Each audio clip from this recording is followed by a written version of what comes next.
रहे हैं हिंदी खबर में, हूं आपके साथ अमित शर्मा। शाम के 6 बज चुके हैं और समय हो गया है उत्तराखंड की नंबर 1 डिबेट का। केदारनाथ उपचुनाव को लेकर प्रचार में जुटी बीजेपी के सामने बेरोजगार संघ बड़ी मुश्किल खड़ी कर सकता है।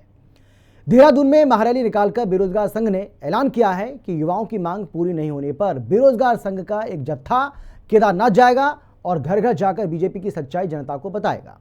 केदारनाथ उपचुनाव को देखते हुए कांग्रेस बॉबी पवार के समर्थन में कूद पड़ी है। एक रिपोर्ट आपको हम दिखाते हैं जिससे आप समझ पाएंगे कि आखिर ये पूरा का पूरा मामला है क्या, और उसके बाद चर्चा की शुरुआत करेंगे। बेरोजगार संघ गर्जा, दबाव की रणनीति। केदारनाथ उपचुनाव मुश्किल में बीजेपी। कांग्रेस ने बेरोजगार संघ को दिया समर्थन। बीजेपी बोली सब समझती है जनता जनार्दन। केदारनाथ उपचुनाव के रण में जूझ रही बीजेपी के लिए बेरोजगार संघ ने नई चुनौती खड़ी कर दी है। देहरादून में बेरोजगार संघ ने भीषण महारैली निकालकर सरकार के सामने बेरोजगार युवाओं की कई मांगे रखी, जिनमें मुख्य रूप से पुलिस आरक्षी भर्ती की आयु सीमा बढ़ाने, महिलाओं के लिए 500 सीटें जोड़ने और वन आरक्षी भर्ती में चयनित 160 अभ्यर्थियों को तत्काल नियुक्ति की मांग शामिल रही। मांग पूरी नहीं होने पर बेरोजगार संघ अध्यक्ष ने बेरोजगार संघ के जत्थे के केदारनाथ कूच का ऐलान भी कर दिया। बेरोजगार संघ अध्यक्ष बॉबी पवार ने कहा कि मांग पूरी नहीं होने पर बेरोजगार संघ केदारनाथ में घर घर जाकर बीजेपी की पोल खोलेगा। तो ये जब चीजें होंगी तो निश्चित तौर पर जो प्रदेश के भीतर सरकार के प्रति एक जो घृणा पैदा हुई है, प्रदेश के भीतर जो युवाओं में सरकार के प्रति आक्रोश है, वो कहीं ना कहीं बैलेंस पे आएगा। नहीं तो इस प्रकार का आक्रोश, मुझे लगता है कि अगर यहाँ मांगे नहीं मानी गई तो उत्तराखंड बेरोजगार संघ का एक जत्था केदारनाथ उपचुनाव के लिए रवाना होगा और वहीं पर घर घर जाकर उन्हें सच्चाई बताई जाएगी कि सच्चाई क्या है। दरअसल बॉबी पवार और उनके साथियों पर 6 नवंबर को सचिवालय में ऊर्जा सचिव आर मीनाक्षी सुंदरम के साथ अभद्रता और उनके स्टाफ के साथ मारपीट का आरोप लगा है, जिस पर पुलिस ने मुकदमा दर्ज कर रखा है और बॉबी पवार पर पुलिस कार्रवाई की तलवार लटक रही है।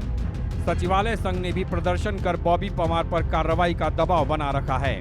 माना जा रहा है कि जवाब में सरकार और सचिवालय कर्मियों को अपनी ताकत दिखाने के लिए बेरोजगार संघ अध्यक्ष ने महारैली निकाली और केदारनाथ उपचुनाव को देखते हुए बीजेपी को चुनौती देकर सरकार पर उन पर कार्रवाई नहीं करने का दबाव बनाने की कोशिश की।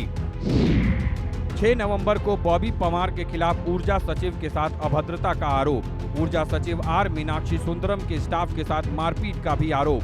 दून नगर कोतवाली में बॉबी पवार और उनके साथियों पर मुकदमा दर्ज। 7 नवंबर को सचिवालय संघ का प्रदर्शन, बॉबी पवार की गिरफ्तारी की मांग। 9 नवंबर को बेरोजगार संघ ने महारैली निकालकर दिखाई ताकत। बेरोजगारों का मुद्दा, केदारनाथ में बीजेपी के खिलाफ प्रचार की चेतावनी। बेरोजगार संघ के रुख से उपचुनाव में संभावित चुनावी फायदे को देखते हुए कांग्रेस बेरोजगार संघ के समर्थन में खड़ी हो गई है। वहीं बीजेपी का कहना है कि जनता सब जानती है और किसी के बहकावे में नहीं आएगी। देखिए, निश्चित रूप से अगर भारतीय जनता पार्टी की सरकार को सबक सिखाना है तो बेरोजगार संघ के पदाधिकारियों को या बेरोजगार नौजवान साथियों को कांग्रेस का साथ देना पड़ेगा, कांग्रेस का समर्थन करना चाहिए।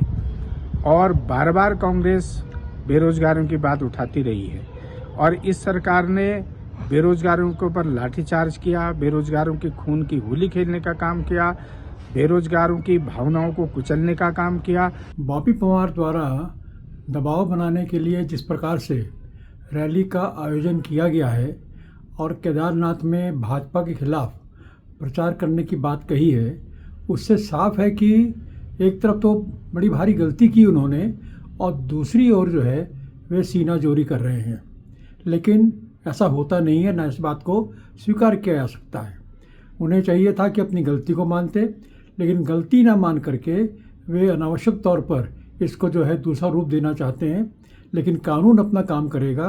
लोकतंत्र में भीड़ का बड़ा महत्व होता है, जिसके पीछे जितनी बड़ी भीड़ उसे उतना ही ताकतवर माना जाता है। सचिवालय संघ ने अपनी ताकत दिखाई तो बेरोजगार संघ अध्यक्ष ने भी महारैली निकालकर अपनी शक्ति का प्रदर्शन किया और केदारनाथ उपचुनाव को देखते हुए बेरोजगार संघ अध्यक्ष का पलड़ा इस समय भारी नजर आता है।